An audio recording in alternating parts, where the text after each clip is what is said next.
चीनी तो वाकई देखे जहर है, क्योंकि चीनी को जिस एक केमिकल प्रोसेस के मैकेनिज्म में गुजारा जाता है और उसके बाद उसको चिट्टा बनाया जाता है, क्रिस्टल बनाया जाता है, तो ये तो केमिकली एक तो बहुत ज़्यादा मुझे लगता है बॉडी को जाके आपकी जो है इन्फेक्शन और बड़े सारे प्रॉब्लम्स आपकी बॉडी के अंदर क्रिएट कर देते हैं। उसके बाद फिर जो चीनी जिसकी मिठास जो एक गंदी जो आपके अंदर जाकर जो है ना एक आपको आदी तो बना देती है, मगर उसके बाद आपके अंदर की जो ये रेसिस्ट बढ़ा देती है, फिर शुगर बढ़ा देती है, इंसुलिन हाई कर देती है, तो ये तो डबल नुकसानदेह। वो चीनी के कोई फ़वाइद कहीं कभी किसी जगह नहीं सुने, ना तिब में ना फिर हमने मेडिकल में।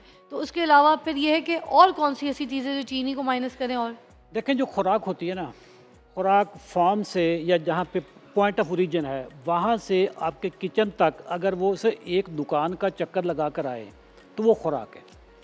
अगर वो फैक्ट्रियों का चक्कर लगा कर आए और पैक होकर आए तो वो खुराक नहीं रहती, वो इन्वेंशन होती है वो।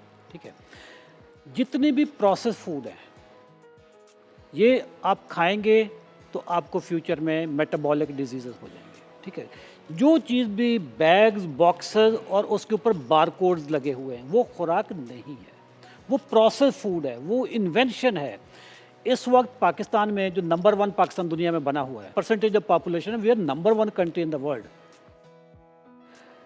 ना तो ये वायरस से होती है, ना कोई बैक्टीरिया है, ना कोई कंटेजियस है जी एक बंदे से दूसरे को हो गई। ये जो बीमारी लगी हुई है दुनिया में सब ज़्यादा पाकिस्तानियों को, क्या वजह है? हमारी खुराक में हमने चीज़ें वो ऐड कर ली हैं जो खुराक अब नहीं रही, जिसमें मेजर पार्ट चीनी का है। दूसरा पार्ट आपके जो इंडस्ट्रियल ऑयल्स हैं, जब से देसी घी दुनिया में इसके ऊपर एक अटैक हुआ, इसको विलन के तौर पे, ऑयल्स की वजह से भी शुगर होती है। ऑयल की वजह आपकी पूरी बॉडी में इन्फ्लेमेशन होती है। ये जितने भी प्रोसेस ऑयल्स हैं, इंडस्ट्रियल ऑयल्स हैं, सीड ऑयल्स हैं, ये खाने वाले नहीं हैं। फिर क्या खाना है? देसी घी, अच्छा, सरसों का तेल, कोकोनट ऑयल, चर्बी वाला खाना। चर्बी इज अ हेल्दी थिंग। चर्बी वाला घी इस्तेमाल कर चर्बी वाला घी, चर्बी वाला गोश्त, चर्बी हेल्दी चीज़ है। हमारे आबाओ अजदाद मिलियंस ईयर से यही खाते तो थे। कोलेस्ट्रॉल नहीं बढ़ेगा? कोलेस्ट्रॉल इस चीज़ से नहीं बढ़ता। हमें तो कहा जाता है बल्कि गोश्त, यही गोश्त की दुकान में जाके तो कहा जाता है गोश्त साफ करके चर्बी पूरी निकाल के देनी है ये, और वो चर्बी उठा के फेंक देगा, मगर हमें गोश्त दे दिया जाएगा। तो आप कह रहे हैं चर्बी वाला गोश्त? सबसे बड़ा जो फूड के खिलाफ, जो नेचुरल फूड के खिलाफ जो ये कैंपेन चली, आप जब भी कोई फूड के बारे में चीज़ आए ना तो पहले आप सवाल पूछा करें कि ये चीज़ पे अमल करने से फ़ायदा किसको होगा। अगर मैं चर्बी फेंक दूंगा, देसी घी नहीं खाऊंगा, तो फ़ायदा किसको हो रहा होगा? फ़ायदा हो रहा होगा फूड इंडस्ट्री, उस फूड इंडस्ट्री को जो केमिकल्स बेचते हैं, जो प्रिजर्वेटिव्स बेचते हैं, जो एमल्सिफायर्स बेचते हैं। तो चर्बी से क्या होगा? चर्बी से आपकी खुराक है आपकी, चर्बी से कोलेस्ट्रॉल नहीं बढ़ता। तो वेट नहीं बढ़ेगा?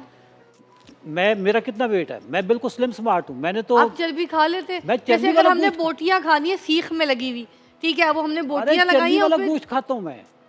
नहीं, मैं कह रही हूँ सपोज हमने सीख में बोटियां लगाई हैं, उसके बीच में वो अच्छी लगती है ना, थोड़ी चर्बी भी, पूरी प्योर चर्बी भी डालो, उसको बारबेक्यू करो, ये सब खा सकते हैं? खा सकते हैं। जो हम गोश्त का सालन बना रहे हैं उसमें चिकनाई वाली चर्बी भी डाल सकते हैं? बिल्कुल डाल सकते हैं।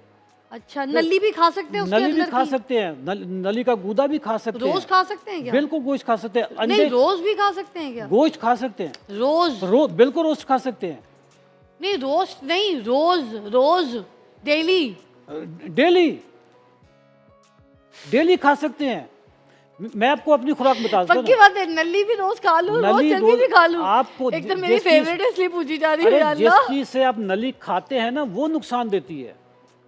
नान जो मैदे से बनता है, नली नुकसान नहीं देती, चर्बी नुकसान नहीं देती, ना ये शुगर करती है, बिल्कुल ना कोलेस्ट्रॉल, ना हाइपरटेंशन, ना ब्लड प्रेशर बढ़ाएगी, बिल्कुल नहीं, ना वजन बढ़ाएगी, ना नली ना चर्बी। यार आज की ये वायरल बात है, बिल्कुल जिंदगी का स्टाइल ही बदल दिया। कहते हैं चर्बी खाओ, चर्बी वाला गोश्त खाओ। जो कुलचे हैं, जो मैदे की चीजें बनी हुई है ना, वो आपको नुकसान देती हैं। जिस चीज आपने कोलेस्ट्रॉल की बात, चर्बी वाले घी को उसको जो बना के लोग, आपको पता है जब घर में कुर्बानियां होती है, चर्बियां जो होती है, हमारी माएँ क्या करती थी, KPK के, मेरी अम्मी तो करती थी, जब वो होता था ना, जब कुर्बानी होती थी तो चर्बी अम्मी अलग रखती थी, तो फिर उसमें से जो है ना वो जो घी निकालती होती थी वो निकाल देती थी अम्मी, उसी में सालन पराठा में लगा के देती थी। बताएं कि और कहती थी बड़ी ताकत है इसमें। उस वक्त शुगर ज्यादा होती थी या अब शुगर ज्यादा है? वो खुराक नहीं रही ना। अब नहीं। तो जो इस वक्त खुराक चल रही है वो है ही शुगर वाली खुराक है। आप कोलेस्ट्रॉल की बात कर रही थी, जिस चीज़ से शुगर बढ़ती है उसी चीज़ से ट्राइग्लिसराइड बढ़ते हैं, यानी खून में चर्बी बढ़ती है। अच्छा। इसका मैं आपको मैकेनिज्म बताता हूँ। हमारी बॉडी को शुगर चाहिए थी इतनी सी, बन गई इतनी सी, बाकी किधर जाएगी? बाकी आपका जिगर कहेगा कि इसको मेरे पास ले आओ, ये चूंकि इसको किसी ठिकाने तो लगाना ही है ना, वो जिगर इसको कन्वर्ट कर देता है चर्बी की शेप में। थोड़ी सी चर्बी वो अपने पास ही रख लेगा, थोड़ी सी खून में डाल देगा, बाकी पेट के एरिए में डाल देगा। जो उसने अपने पास रखी उसको कहेंगे फैटी लिवर हो गया। जो उसने खून में डाल दी ट्राइग्लिसराइड बढ़ गए, बाकी आपकी सेंट्रल ओबेसिटी वगैरह होगी। अच्छा, जब जिस चीज़ से शुगर बढ़ी उसी चीज़ से फैटी लिवर हुआ, मतलब जिगर के ऊपर चर्बी बढ़ी, उसी चीज़ से खून में चर्बी बढ़ी। जो असल चर्बी जो हम खाते हैं, ये ऐसा नहीं होता कि हर चीज़ को बाईपास करके खून में चली जाएगी। ये पहले हजम होगी, हजम होने के बाद इसकी शुगर बनती है। अब चाहे चर्बी खाएं, अंडे खाएं, गोश्त खाएं, कुछ भी खाएं, सबसे पहले इसका ग्लूकोज बनता है। ठीक अच्छा। है, ग्लूकोज इसका बनेगा ही थोड़ा। जिस चीज़ का ग्लूकोज थोड़ा बनेगा उसकी फिर चर्बी भी थोड़ी बनेगी। एक बंदा दिन में मिसाल के तौर पे एक नान खाता है, ठीक है, नान में जो शुगर होगी तकरीबन 20 चम्मच के करीब शुगर होगी। कहीं नहीं गया। ठीक है, 20 चम्मच तो सीधी सीधी होगी। ऐसे ही है। अच्छा, और जो शुगर भी ऐसा नहीं होगा कि सस्टेन्ड लेवल होगा, वो एक दफ़ा ऊपर करेगा, शूट करेगा और फिर साथ ही आपको क्रैश कर देगा। जब आप गोश्त खाते हैं, चर्बी खाते हैं, अंडे खाते हैं, ये आपको एक्सटेंडेड रिलीज़ देती है। ये थोड़ी थोड़ी करके आपको शुगर देती रहती है। यानी बड़ा गोश्त अगर आप खाएं तो 4 घंटे तक आपको बड़े आराम से जितनी जितनी आपको ज़रूरत है उतनी आपको रिलीज़ करता जाएगा। ठीक है, ये ऐसी है कि जैसे एक पेपर को आग लगा दें, वो फौरी जल जाएगा, तो ये समझ लो कि नान आ गया। मोमबत्ती को आग लगाएं तो वो 6 घंटे जलती रहेगी, तो ये प्रोटीन और चर्बी वाली होगी। हमें वो खुराक चाहिए जो हमें सारा दिन सस्टेन्ड रिलीज दे, हमें एनर्जी दे। ठीक है, थोड़ी थोड़ी सर करके। यूरिक एसिड तो नहीं बढ़ जाएगा इतना गोश्त यूरिक वगैरह एसिड, खा सुन ले, के? बहुत अच्छा आपने सवाल किया। यूरिक एसिड ना गोश्त से बढ़ता है, ना किसी दालों से बढ़ता है। यूरिक एसिड बढ़ता है फ्रक्टोज से।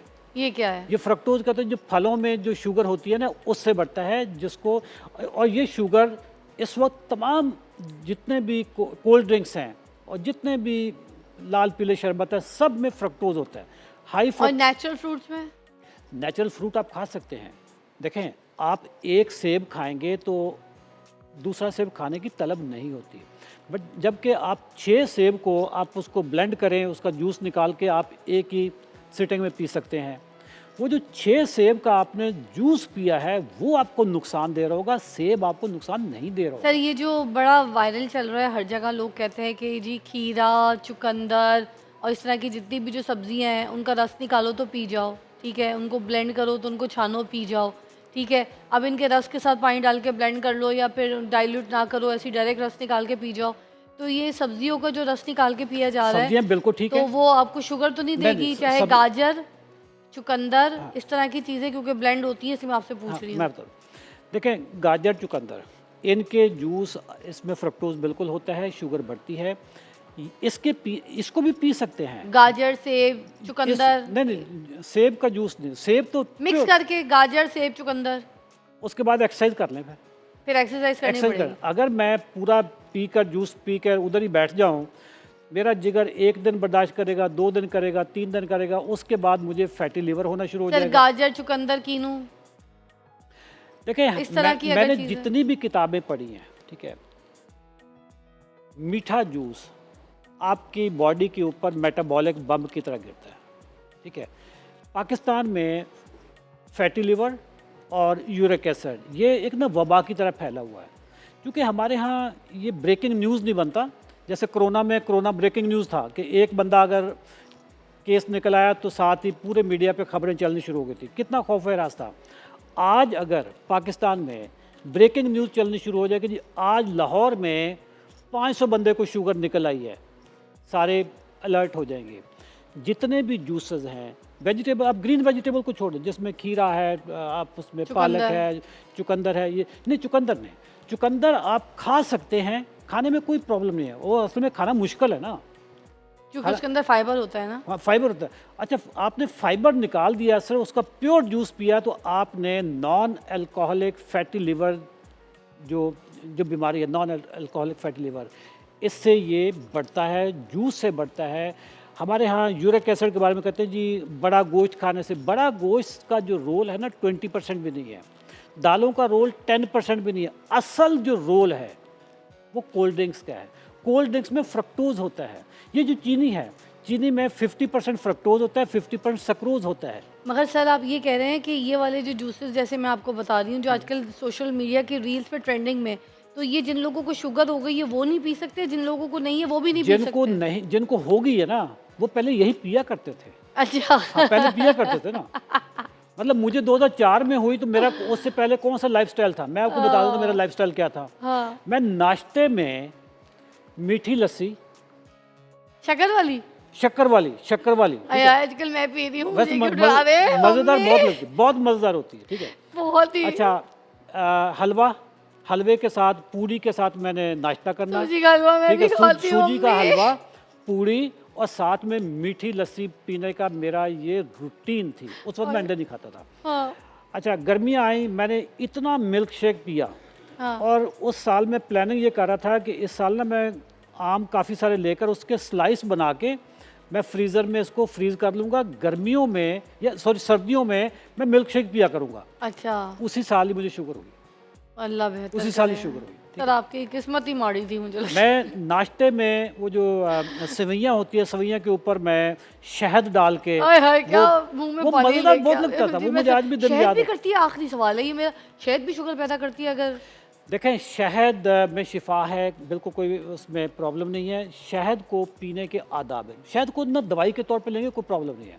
सर मैं तो चाय में डाल के पीती हूँ, बड़े चाय मजे की देखें, चाय बनती है, या तो शक्कर या ये दोनों एक चाय चम्मच बहुत शहद बिल्कुल नुकसान नहीं देगा, कुछ नहीं कहेगा ना? कुछ नहीं कहेगा, वाह। ठीक है? इवन डायबिटिक जो लोग हैं वो जी। भी अगर एक चम्मच आप शहद ले लेंगे, शहद खालिस हो, पहली बात तो उसमें अच्छा। उसमें फ्रक्टोज तो होता है, ठीक है। बट खालिस शहद हो वो, सर देसी मक्खन और शहद भी खा सकते हैं ना? बिल्कुल खा सकते हैं। क्या क्यों? बात है जी, एक बस- चम्मच आप शहद का बिल्कुल कोई प्रॉब्लम नहीं।